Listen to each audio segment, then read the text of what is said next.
है ना। और एक बात मैं आपको और क्लियर करूँ, हम कभी यही सोचते हैं वेजिटेरियन खाना खाओ, ठीक है ना। वेजिटेरियन खाना आप देखें 80% पॉपुलेशन इंडिया में तो वेजिटेरियन खाना खाती है, वहाँ क्यों इतनी सारी प्रॉब्लम बढ़ रही। मैं आपसे ये नहीं कह रहा हूँ अगर आप मुसलमान नहीं है या कोई रिलीजियस कोई प्रेफरेंस है आपके कि आप गोश्त खाएं, और मैं मुसलमानों को भी कहता हूँ कि गोश्त खाना ऐसा नहीं कोई फ़र्ज़ हो गया गोश्त खाना, ठीक है ना। आप बेहतरीन मुसलमान हो सकते हैं बाहर गोश्त खाए हुए, ठीक है ना। आप वेजिटेरियन बन जाए, कोई मसला नहीं, मैं ये नहीं कह रहा हूँ। लेकिन एक गोश्त एक अच्छी चीज़ है, उसको ज़रूर मैं तो कहता हूँ मरीज़ से थोड़ा बहुत खाओ। अगर आपको कोई रिलीजियस प्रेफरेंसेस नहीं है तो खाएँ, अगर है तो फिर उसके भी पर ऑप्शन है आप, यानी आपको थोड़ा सा यानी अच्छी, क्योंकि गोश्त के लिए गोश्त की क्यों मैं बोलता हूँ कभी खाने को, दो चीज़ बोलता हूँ गोश्त के बारे में कि एक तो बहुत से लोग ये समझते हैं खासतौर से मुसलमान लोग कि भाई रोज़ाना गोश्त खाओ, अल्लाह के रसूल सल्लल्लाहु अलैहि वसल्लम को भी पसंद था। आप जो देखिए अल्लाह के रसूल सल्लल्लाहु अलैहि वसल्लम में कितना गोश्त खाया, गोश्त ही खाया सिर्फ, है ना। तो यानी कम, एक तो क्वांटिटी खाते थे, दूसरे और भी चीज़ें है ना। तीसरे ये कि अल्लाह की इतनी सारी नेमत उससे महरूम हो जाएंगे, हम गोश्त खाते रहेंगे। चौथे है कि कोई भी चीज़ें ज़्यादती तो नुकसान देती है ना। तो लेकिन गोश्त मैं बोलता क्यों खाने के लिए कभी कभी, उसकी वजह है कि ख़ास तौर से रेड मीट, लोग रेड मीट को मना कर देते हैं, हम तो रेड मीट को बोलते सब खाओ, ठीक है। लेकिन quantity matters, that's the first golden rule कि आपको क्वांटिटी नहीं बढ़ानी किसी चीज़ की। अच्छा, क्यों? क्योंकि गोश्त के अंदर कोई भी फर्स्ट ऐसा समझ, एनिमल प्रोटीन के अंदर एक complete chain of amino acids होती है जो आपको वेजिटेरियन सोर्स से नहीं मिलती, जो क्वालिटी अमीनो एसिड्स हैं आपको नहीं मिलेंगे। अगर आप वेजिटेरियन हैं तो प्लीज़ देखिए इसकी तरफ ध्यान दीजिए कि आपको बहुत सारे बीन्स और दालें ऐसे मल्टीपल ऐसे खाने पड़ेंगे उसको, यानी to get all the amino acids which are body needs. लेकिन गोश्त के अंदर वो सिनर्जिस्टिकली मिल जाती हैं वो सारी चीज़ें।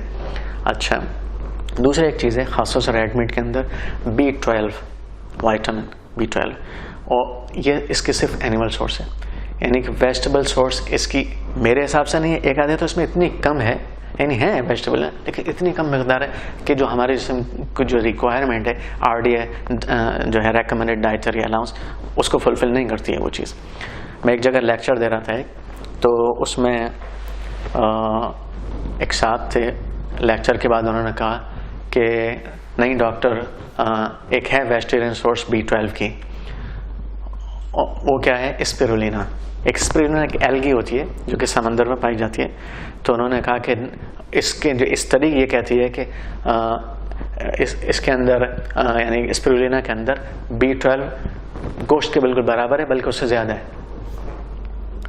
तो मैंने उनसे एक सवाल किया, मैं कि ये बताइए आप कितनी स्पिरुलिना इस्तेमाल करते हैं? कहने लगे 1 चम्मच रोज़ाना इस्तेमाल करता हूँ, ठीक है।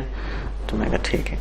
अब मैंने उनसे कहा कि देखिए स्टडी आपने पूरी नहीं पढ़ी, ये सब बहुत सी चीज़ें एस्टेरिस्क में फाइन प्रिंटिंग में लिखी होती हैं बहुत सी चीज़ें। स्टडी ये कहती है कि पाउंड पर पाउंड या किलोग्राम पर किलोग्राम अगर आप 1 किलो स्पिरुलिना लें और 1 किलो मीट लें तो फिर ये बराबर होगी, इसमें थोड़ी सी ज़्यादा होगी स्पिरुलिना में, ठीक है ना। लेकिन आपने तो कहा 1 टीस्पून लेते हैं, हम तो गोश्त खाते हैं 200 ग्राम गोश्त खा लेते हैं, 150-200 ग्राम, है ना। तो अगर आप 150-200 ग्राम स्पिरुलिना खाएंगे तब जाकर आपको इतनी B12 मिलेगी जो रिक्वायर्ड है हमारी बॉडी के लिए।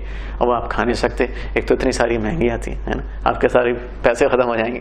दूसरे आप उसके साथ इतनी और वो पॉइजनिंग हो जाएगी क्योंकि आप इतनी स्पिरुलिना खा ही नहीं सकते, उसके अंदर आप पूरे ग्रीन नज़र आएंगे बिल्कुल, है ना।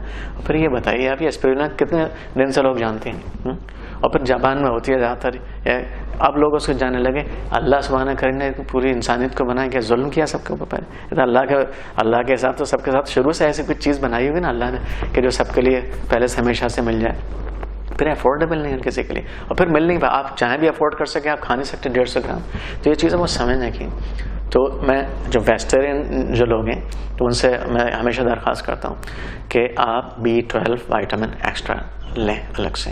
बल्कि मेरे किसी जानने वालों की वेबसाइट है वेजिटेरियन सोसाइटी, उनको पसंद है वेजिटेरियन, बहरहाल विद ड्यू रिस्पेक्ट। तो मैंने उनको रिक्वेस्ट की कि ठीक है आप जो प्रमोट कर रहे हैं लेकिन प्लीज़ अपनी वेबसाइट के ऊपर ये लिखिए सबसे पहले कि इफ़ यू आर वीगन और vegetarian make sure you take extra B vitamin 12 from external source, supplement की शक्ल में, कि आप ज़रूर आपको B12 वाइटामिन लेना चाहिए।